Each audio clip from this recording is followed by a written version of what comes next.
I had one more thought to share today, also about Lord of the Rings. We've been watching it lately, and I had a thought about a scene. It's towards the end of part one of the movie, and they're gathering together in this council room, all the main leaders of the free peoples of Middle-earth, and it made me think of the argument that I had all the way back when I was reading the Gospel of John. I was arguing with a subscriber over whether I can um, use a movie as an example in these videos for an argument, for a biblical argument. And the movie itself is arguing with me right now. It's taking his side. His side was, uh, you can't do that. You can't use an example from a movie. You should be getting rid of all of those ideas, all those thoughts, all those examples of movies. Well, I'm trying to use examples, but that's why I'm trying to just straight read the book or the Bible, this time through, rather than adding in all of my uh, BS, I guess, or all of my examples, all my stories, and maybe I'm wrong. So anyway, my thought is the idea in Exodus when God says, "Take it by the tail, Moses." He takes that snake by the tail and he uses it for God's will to be accomplished.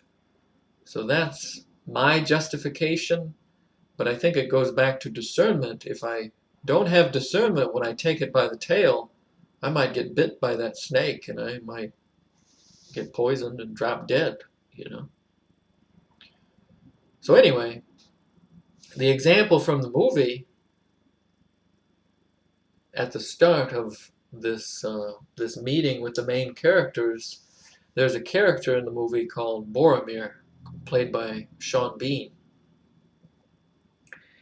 and he's looking at the ring, the Lord of the Rings. This ring is the ring of power. This is um, kind of a satanically charged object that is tied to Satan, basically. If Satan gets this ring back in his hands, then he can take over the world. I guess it could be thought of as like a nuclear bomb or something. And that's the story of those movies, is this very difficult journey back to where this ring was constructed, and they had the only way to destroy this ring and destroy this evil out of the world is to throw it back into the lava pit from whence it came, back at Mount Doom. So, and it carries with it great evil. It's a cursed object. It's created by evil. It's meant for evil. And it takes a toll on whoever wears the ring. And so this character, Boromir, thinks that we should use that ring. We should use it against the enemy. And that goes back to the argument. Take it by the tail, Moses. Can I take that ring by the tail and use it for good? And then the other main character of the movie responds and says, you cannot wield it. None of us can.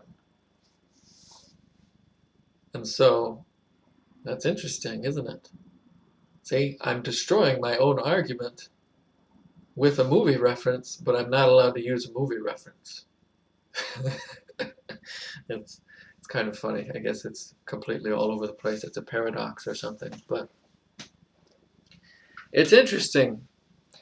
Maybe there's some things that you shouldn't touch with a 10-foot pole. Maybe there's some things that we should just utterly reject, is the lesson that I'm trying to come across. And maybe that's what that subscriber, I don't know if he's still there. I think he's long gone, but he does have a point, and I've never disregarded his argument. I'm still thinking about it, even now. That shows what kind of crazy you're dealing with. Me, not him. I dwell on ideas, thoughts, arguments. I continue to think about them forever. So, but yeah, you cannot wield it. None of us can. See, if I were to take up that ring, if I were to take it by the tail, Moses, and this cursed object, I might become the very thing I'm trying to destroy. I might become that Antichrist, that satanic figure. So maybe there's some things that you just shouldn't touch. You shouldn't go near it. Like a cursed object. That's what that is. And it's only because of the innocence of those hobbits that they're able to carry it all the way to the top of that mountain. It's because they're naturally not immune, but enduring. I can't think of the word. Naturally resistant to the power of the ring. Versus a human being, a fat human being from Gondor, he touches the ring and he automatically becomes the Antichrist, pretty much. That's how you would think about that. What if the ring fell into the hands of some pathetic human? That's probably what would happen. You'd have the Antichrist then. Interesting. I don't know. What are your thoughts on that? I never really got a big response on that, but the argument is still there. And I see the side of take it by the tail, Moses, and use it for God's will, use it for good. I'm trying to use these movie references for good, but at the same time, maybe some movies, you just shouldn't even touch it. You should just throw it into that Mount Doom, throw it into the fire. It's all going to get thrown into the fire anyway. It's irrelevant. But yeah, that was the thought I took away yesterday. You cannot wield it. None of us can. It's a cursed object. It's pure evil. Only evil can truly wield it. I don't know. What are your thoughts on that? Thank you for listening. Have a blessed day.